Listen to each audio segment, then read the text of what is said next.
The Soviet Union apologizes for crushing the 1968 Czechoslovakian rebellion. President Bush says large U.S. military forces will stay in Europe, and hundreds of Americans are in danger in the Philippine insurrection. This is the CBS Evening News. Dan Rather reporting. Good evening. Aftermath of the Malta summit, Gorbachev makes another move. The Soviet Union and the Warsaw Pact today gave an apology and a confession. At a post-summit Warsaw Pact meeting in Moscow, they condemned their own nation's involvement in the crushing of Czechoslovakia's movement for a more humane communism in 1968. This came as Mikhail Gorbachev and George Bush began selling their enthusiasm over the Malta summit to their respective allies and to their constituencies back home. Before flying home to Washington, Mr. Bush stopped off to reassure NATO allies in Brussels that he has no intention of, quote, decoupling the U.S. from Western Europe. Our Moscow correspondent Barry Peterson begins our coverage. With an obviously relaxed Mikhail Gorbachev leading the way, the Warsaw Pact issued a ringing indictment for sins past, condemning their participation in the 1968 invasion of Prague. With Soviet tanks in the lead, a reform-minded Czechoslovakian government was crushed, a brutal example of then Soviet policy that dissent or democracy in Eastern Europe would be met with force. Today's statement called the invasion and participation by Soviet and other Warsaw Pact troops illegal. The Czech reaction will be, it's about time. Thank God they finally did it. It's taken them 21 years to admit their mistake, and we welcome that, but it doesn't change anything in Czechoslovakia. But Gorbachev took it one step further, the Soviet government issuing its own statement just as extraordinary. The invasion, it said, was unfounded, and the decision, in the light of all that is presently known, was erroneous. It was part apology and part warning to East European hardliners.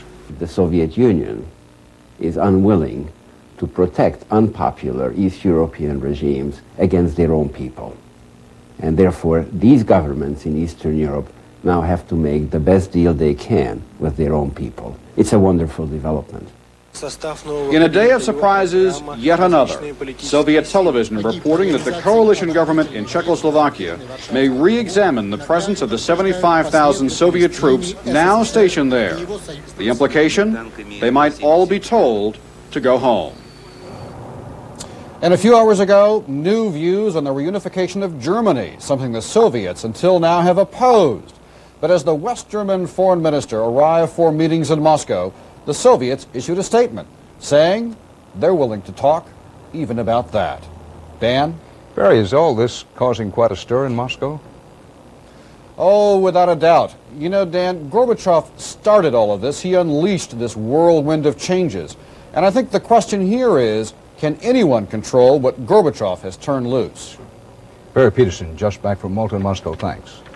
More now about President Bush's post-summit spin. From Brussels, Leslie Stahl reports Mr. Bush today was talking up benefits of reduced military tensions, but playing down prospects that any U.S. defense budget money saved might go instead to bread-and-butter domestic programs.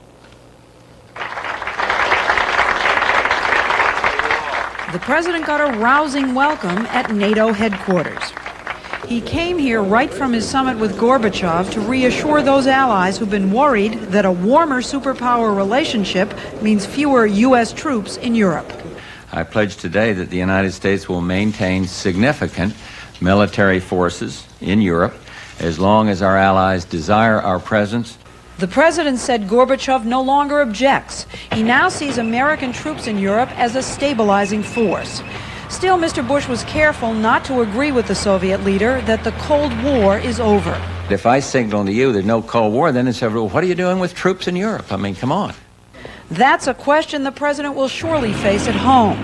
In private, he told the allies he is willing to seek even more force reductions than are currently on the arms control tables. That was not so reassuring to everyone. There was no euphoria at all.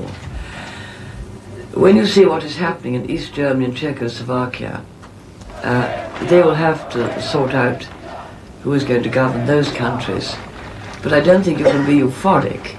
The German question was discussed at length, with the president insisting that any reunified Germany would have to be part of NATO.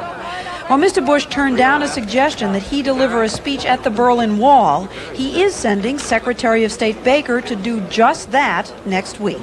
The president took a never apologize, never explain approach to his decision to face the gale force winds in Malta in a small launch. He was adamant that he wasn't showing off. Hot dogging? No. Well, you know, these charismatic, macho, visionary guys, they'll do anything. Yeah. Mr. Bush warned today that even if there are deep troop cuts in Europe and reductions in the defense budget, there will not be a so-called peace dividend, money left over for education and the poor. Most of the savings, he said, would go to reduce the deficit. Leslie Stahl, CBS News at NATO headquarters in Brussels. With Germany the focal point, more now about the prospect of fewer U.S. troops on European soil and how this is fueling both hope and anxiety among the NATO allies. CBS News Defense Department correspondent David Martin reports on changing defense strategies in Europe. There are 305,000 American troops in Europe today, and most of them will remain there, at least for the immediate future. NATO has barely begun to address how low that number can ultimately go. If we want to defend our sector of the front and have a tactical organization that makes sense, that can defend itself, that can do the military job, probably about 100,000 ground troops, 30 or 40,000 air troops in Europe. Anything less would require a new strategy that no longer defends all of Germany, or an admission that American troops are there only as a tripwire to die in sufficient numbers to guarantee the U.S. would have to rush to Europe's defense. But what if there were no one left to trip? The Soviets follow through with their hints at a complete Soviet withdrawal from Eastern Europe. It's going to be harder and harder for us to explain to ourselves and to some of our allies why American forces need to be in Europe when Soviet forces aren't. For the moment, the two superpowers are negotiating a treaty that would bring each side down to 275,000 troops in Europe. A very modest U.S. cutback of 30,000, a much more radical reduction of 300,000 on the Soviet side. Even if George Bush and Mikhail Gorbachev make good on their intention to sign that treaty next year, it will take a long time to bring the boys home. Probably 5 to 10 years in order to carry it out in a controlled, systematic, and a way that would allow both sides to bring the forces down without catastrophic problems developing on the home front as you try to reintegrate these people into society. The militaries of both sides can sometimes fail to keep pace with changes in rhetoric and policy. Last Friday, U.S. military observers in East Germany were detained for 7.5 hours by Soviet soldiers who punctured a tire on the American vehicle with a bayonet. David Martin, CBS News, the Pentagon. Czechoslovakia inaugurated its new open border policy today. Thousands of Czechoslovakians drove into Austria for a look-see. Almost all drove back.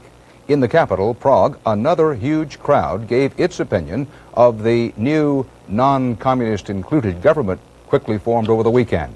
Correspondent Anthony Mason was there. Feeling betrayed by the Communist Party and its promise of reform, some 250,000 Czechoslovakians returned to the streets of Prague in protest today. Once again, they filled Wenceslas Square from end to end, greeting the new communist-dominated government with rumbling chants of demisi, demisi, resign, resign. We are here because we fight for our better future. Yielding only partly to pressures for change, the Communist Party introduced a new coalition government yesterday. But the Communists retained all the key posts, and only 5 of the 21 ministers were from outside the party. That, said the opposition, did not add up to democracy. Something stinks here, the sign says. Well, we would like to have a really free election where most of the people in the national parliament would not be communist members. We feel deceived and cheated, said this leader of the student movement, which extended its strike today. In Bratislava, thousands of workers also expressed their support in a similar demonstration. Prime Minister Adamets, in announcing the new government yesterday, said he hoped it would last until the next election. Judging by the size of the crowd today, it may have trouble surviving the week. The opposition has called for another general strike if the government is not changed by Sunday. But from the leadership of the Communist Party today, there was only silence. Anthony Mason, CBS News, Prague. Still to come on your CBS Evening News, Susan Spencer on a triple transplant helped by a new drug. And Phil Jones on places for children with no place to go.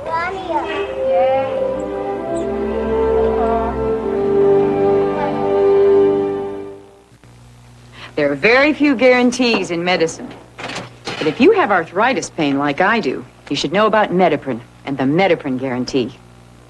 If 2 Mediprin don't relieve minor arthritis pain better than 2 regular aspirin, you get your money back. Strong promise, strong medicine.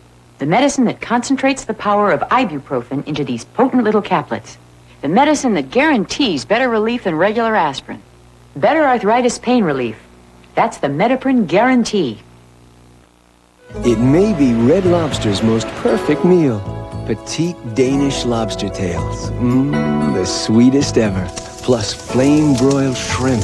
Delicious. Next, sizzling scampi. All this lobster and shrimp on one plate. Perfectly priced. Just $8.95 for a few weeks. Red Lobster for the seafood lover in you. And for the holidays, call for party platters to go. Ready in just 1 hour.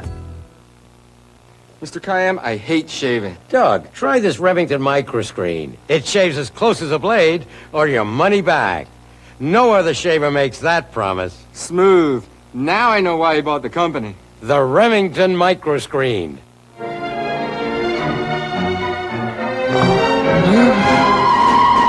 Oh no!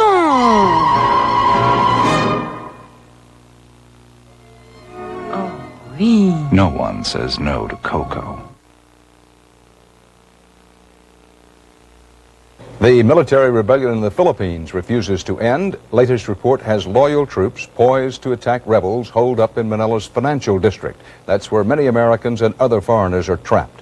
The report says the U.S. ambassador has urged the Aquino government not to attack. This is day 4 of the effort to overthrow Corazon Aquino. Manila, of course, is the center of the fighting. Loyal soldiers yesterday fought off an all-out attack on military headquarters at Camp Aguinaldo and claimed to have crushed the rebellion. Hundreds of rebels surrendered, but the core of rebel resistance shifted down to Manila's wealthy financial district, held by rebels from the elite Army Rangers. More than 2,000 foreigners, including some 200 Americans, are trapped in hotels in the financial district. One of the hotels is the Intercontinental. There was a report the rebels had agreed to free the foreigners shortly. Correspondent John Sheehan in Manila has our report. 4 days into the attempted coup, the Philippines government is massing troops and tanks in downtown Manila, apparently in preparation for an all-out assault on rebel soldiers holding out in the Makati district. The U.S. Embassy broadcast this urgent warning on American Armed Forces television. Due to the possibility of increased hostilities, residents of the villages in the Makati area should immediately leave their residences and proceed to areas removed from Makati. Dissident soldiers hold at least 15 buildings in the financial district, apartments, offices, and hotels. Inside are hundreds of civilians, including foreigners, many of them Americans. Rebel snipers firing from rooftops and high windows killed 10 more people today. Though the mutineers failed to topple the government, President Corazon Aquino has been damaged.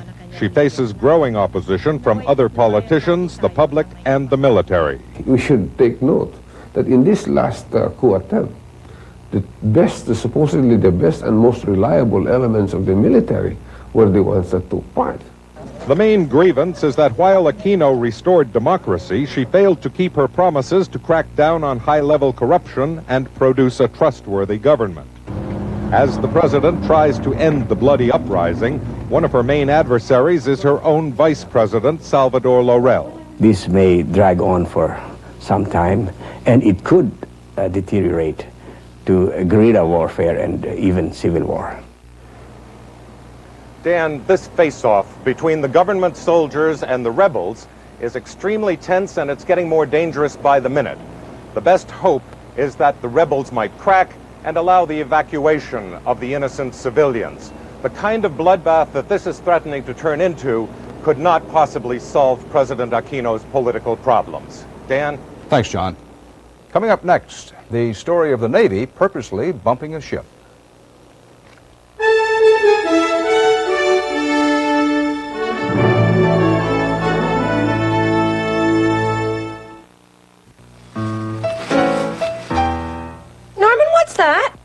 Nut and honey. I asked a simple question. Norman, are you eating something? It's nut and honey. He lies like a dog. Kellogg's Nut and Honey Crunch. Crisp golden flakes glazed with sweet honey and real roasted peanuts. Irene, what's that you're playing? Nut and honey. Two can play this little game. Kellogg's Nut and Honey Crunch. You want a deal? Well, here comes the deal. Here's a hot deal. This deal is real. How hot? This deal is hot. It's on Oldsmobiles. This deal is not just another deal. It's Oldsmobiles' new generation celebration. Oldsmobiles made it possible for its dealers to pass along millions of dollars to its customers. Hurry, the deal ends January 3rd. This is a deal on a new generation. Oldsmobile. Guess why I call my Polident the Big Clean? Does a big job on denture stains. Right, but Polident's bigger than that. It fights denture odor in a big way. But Polident's bigger. It fights stains, odor, and tartar. Trust the big mouth. Give Polident the Big Clean. I eat nutritious meals with plenty of fruit and vegetables. So how come I'm the one with painful gas? Surprise! Foods high in nutrition are often high in gas. But Gas X gets rid of the gas, so you feel better fast. Eat right and feel right with Gas X. It was no friendly summit at sea today between the U.S. Navy and Greenpeace anti-nuclear activists off the coast of Florida. Reporter Aaron Hayes says the anti-nuclear protesters were hosed, swiped, and otherwise blocked as they tried to disrupt the Navy's latest test firing of a Trident II missile. It started with a soaking. The U.S. Navy trained fire hoses this morning on the merchant vessel Greenpeace. It escalated to a dangerous game of cat and mouse at sea. Small Greenpeace power rafts struggling to place a banner on the mast of the Trident submarine, hoping to do as they did in July, cause enough interference to delay a test launch of the Trident II missile.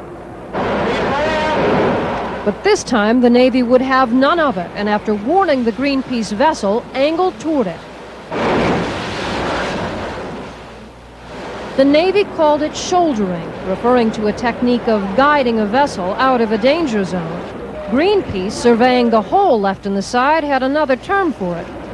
These were deliberate rammings that happened. It wasn't minimum force at all. 2, 1, missile away. The move was a surprise to the protest group, which failed today in its efforts to stop the missile launch. Perfect Trident launch. They were just beautiful, right on schedule. The Navy was determined to see this launch succeed. Of the 4 Trident II missiles tested in submarine launches so far, 2 have gone up in spectacular failures. 5 more must be tested before the Trident II can be put to use. The Navy promises more force if Greenpeace interferes again.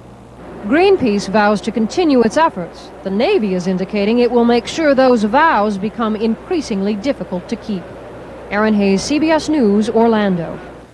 M. Danny Wall resigned today as chief government regulator of the nation's savings and loan institutions. He did so amid continuing questions over what he did or didn't do before collapse of the California-based Lincoln Savings and Loan, single biggest S&L to go belly up and now costing taxpayers more than $2 billion for a bailout. In his resignation letter today, Wall again insisted that he did nothing wrong.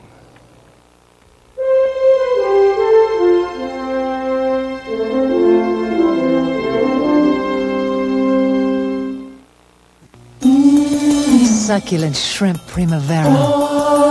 Juicy barbecued chicken. Luscious pot roast. Watching your cholesterol?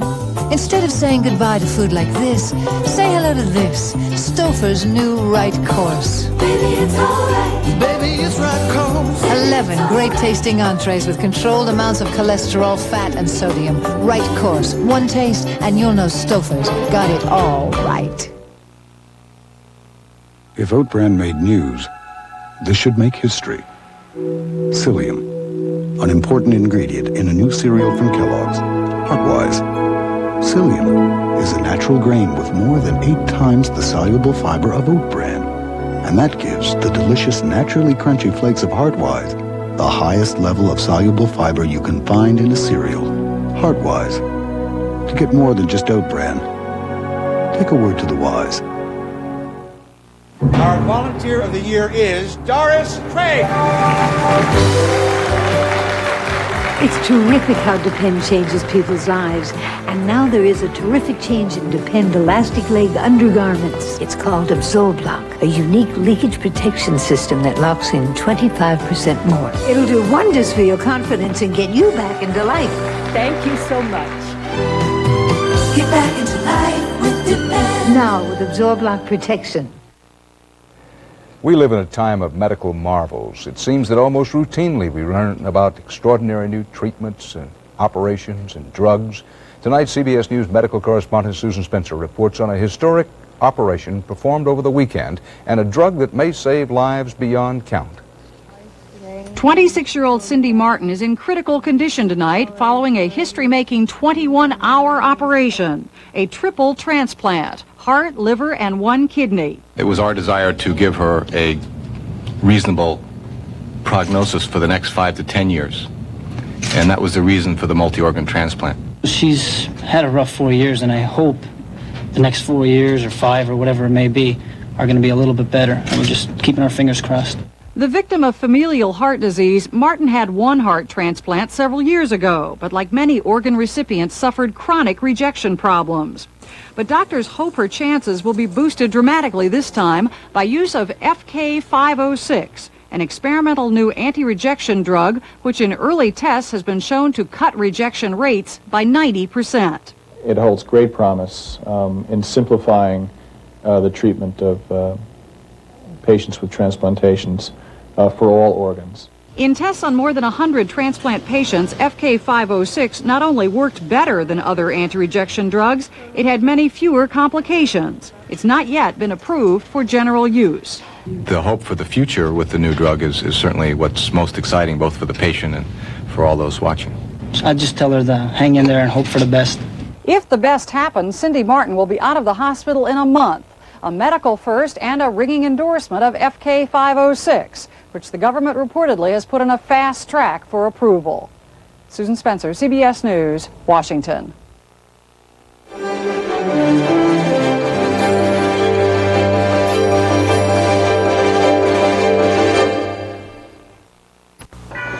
Deja vu. You just bought that. Somebody stole it. I set down the package to help Megan, and when I turned around, it was gone. Is it gone, Daddy? Oh, no. Oh, yes. Didn't you use American Express? You mean that's it? It's automatic? Whatever you buy with the American Express card is covered, Mr. Wilcox. Even gifts. Oh, we were counting on that. Lost, stolen, or damaged, having a way to protect the things you buy. It was our holiday dinner, but Morgan helped himself. It was a Maalox moment, so I took Extra Strength Maalox Plus, because it's the strongest. Forget it. Extra Strength Maalox Plus. Strong relief for all your Maalox moments. How fast does Dristan nasal spray start to work? Faster than a teenager can answer the phone. Dristan spray pump works fast to relieve congestion, even sinus pressure. For relief... Faster than tumbleweed in a tornado. Dristan nasal spray. It's faster than... For those considering a Toyota Camry, some revealing news. There's another 5-passenger sedan with front-wheel drive, fuel-injected engine, roomier trunk, and it's $1,200 less than the Toyota Camry. In fact, this German-engineered 1990 Volkswagen Jetta GL, including its new features, costs less than last year. So stop tearing your hair out about new car prices. It's time to think about Volkswagen again. What do we do about hundreds of thousands of America's youngest and neediest? Abandoned children, abused children, children lost in the tangle of adoption laws and foster care, going from place to place and no place to call home, no one to call mother and father. CBS News national correspondent Bill Jones has been investigating what some people see as one solution, going back to the old-fashioned idea of an orphanage. Meet Janet. She lives in Kansas. Janet is only 8.5 years old. How many foster homes have you been in? 8. And 4-month-old Casey visiting with his mother, a recovering crack addict. He was born with cocaine in his system, and he had withdrawals. And they had to place him here being that I wasn't able to take him home. Also homeless, the border babies, abandoned or left at hospitals by their drug user mothers.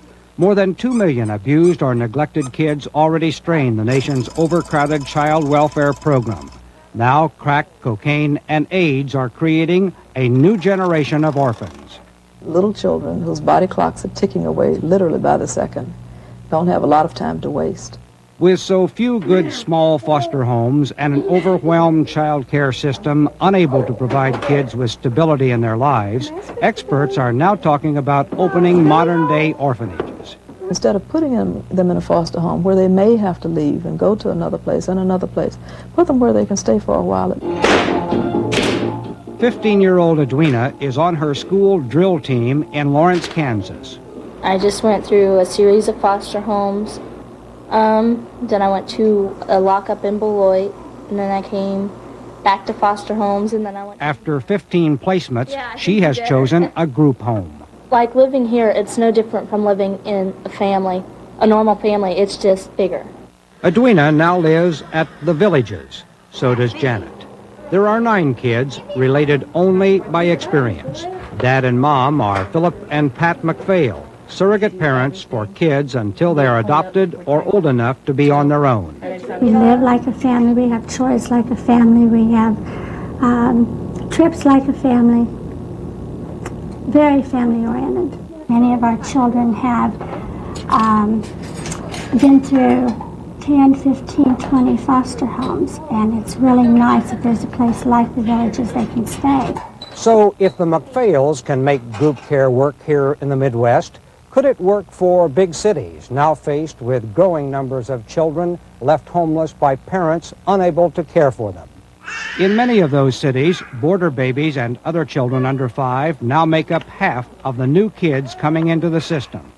Los Angeles already has a group program to care for infants. Children's Institute International has 47 kids who live as family units. There's one caregiver for every 3 children. That's the only person that changes or feeds or bathes or encourages that child to take their first step. In some instances, drug-addicted mothers will one day be able to take their children.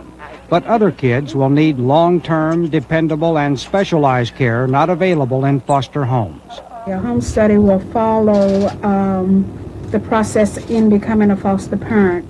But social workers who admit to problems argue that money and effort should go to shore up the foster care program, not to creating what they call warehouses for children. Stop this hanky-pankying on justifying group living. It doesn't work, it's never worked, and it's not going to work. While the nation debates, more and more abused and neglected kids wait. 4-month-old Casey waits for his mother to get drug-free. And 8-and-a-half-year-old Janet? If I move again, that would be my 10th time. And 15-year-old Edwina waits in a group home to finally start her own life. Phil Jones, CBS News, Lawrence, Kansas. And that's part of our world tonight. Dan Rather for the CBS Evening News. See you tomorrow. Good night.